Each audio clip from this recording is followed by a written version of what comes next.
Welcome to the course of Metrology and Measurement. I am Dr. Gautam Pal, Associate Professor of Mechanical Engineering Department in the University of Engineering and Management, Kolkata.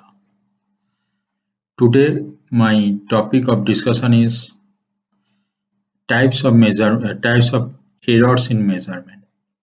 So, I have already discussed about the various sources of errors in measurement, like effect of temperature, effect of support, effect of accuracy, effect of ambient condition, accuracy of the equipment, reading and parallax error, and also the uh, errors due to sources of error due to cosine errors. So today I shall discuss about the various types of error, and in this case first one is the systematic or controllable errors. What is systematic and controllable errors? So systematic or controllable errors are those errors. If you know the cause of this error, then you can reduce the error. But these errors, systematic or errors, are not so easy to detect.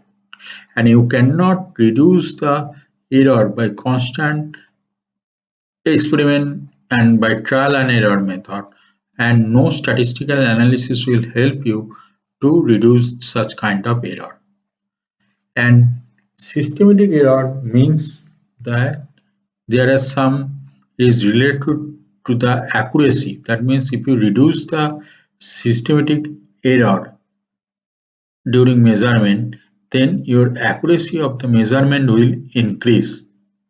And at the same time, if you reduce the uh, error, this is not so easy because you cannot detect the systematic error so easily.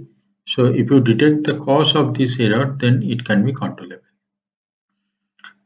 So calibration is the first part of this systematic or controllable error. Like this includes the small amount of deviation from the nominal value. And if the deviation are there in case of calibration error, then there will be error in the measurement of your object. Now again, inertia of the instrument and its hysteresis effects are the two main enemy for the calibration, are the two main enemy during the measurement system or during the calibration of an instrument.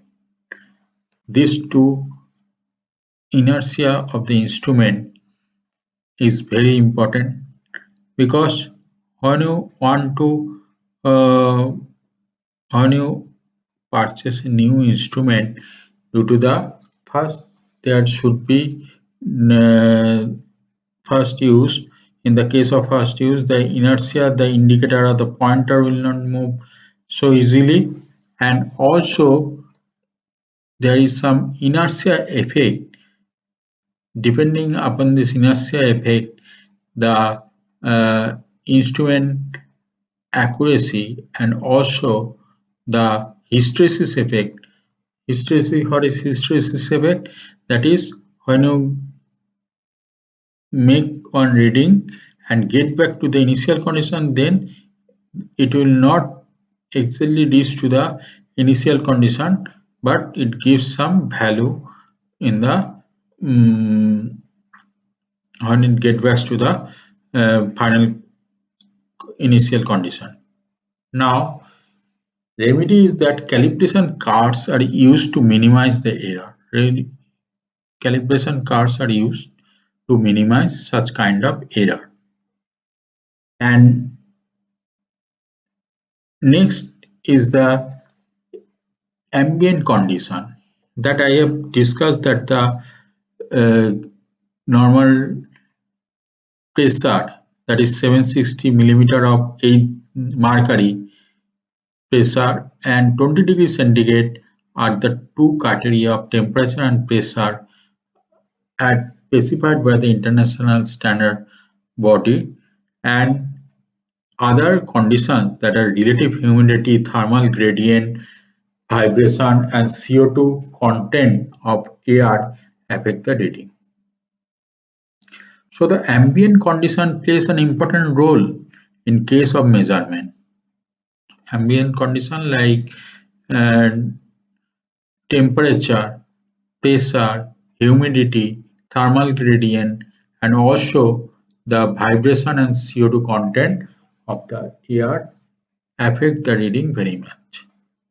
So to take the reading under such an particular condition of ambient condition or environmental condition, you have to keep your working place, measuring place in such condition.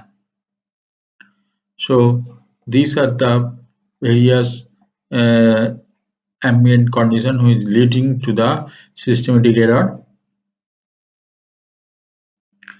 Now next is the error due to some deformation of the workpiece, that I have already discussed, that if you give more pressure to the measuring instrument, then it may, the stylus of the instrument or the plunger of the instrument will be affected by the this excess pressure because of the elastic deformation, and the accuracy of the measurement will be hampered. Either the workpiece will be damaged, or the stylus or the uh, plunger of the measuring instrument will be damaged. The magnitude of the deformation depends on the applied load, area of contact, and the mechanical properties of the material of the given workpiece. So this, we know the pressure is equal to the applied force divided by the area of application of this force. So if you apply a large force in a small area, then it gives such a huge pressure that your error in measurement will happen. And also it depends on the hardness of the material, that is the properties of the material and the workpiece. The indentation caused by the stylus of the measuring instrument or the probe of the measuring instrument on the workpiece, it depends on the properties of the mechanical properties of the workpiece. So thank you